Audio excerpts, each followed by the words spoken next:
Seorang ibu yang tidak mengetahui dirinya akan melahirkan berhasil diselamatkan tim dokter Rumah Sakit Ibu dan Anak Banda Aceh. Ibu yang kemudian diketahui bernama Ernita asal Grong-Grong Kabupaten Pidi akhirnya sukses bersalin bahkan anaknya kembar tiga.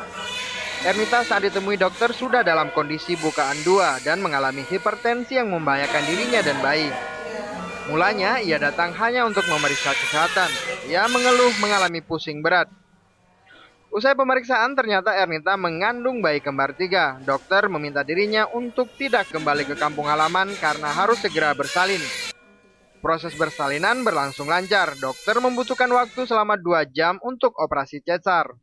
Tapi setelah di WSG, ternyata sudah untuk waktunya lahir.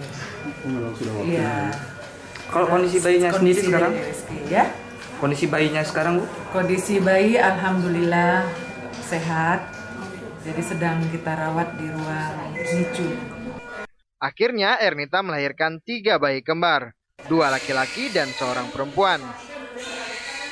Bayi kembar 3 ini kini mendapatkan perawatan intensif di ruang ICU, sementara Ernita masih mendapat perawatan pasca operasi.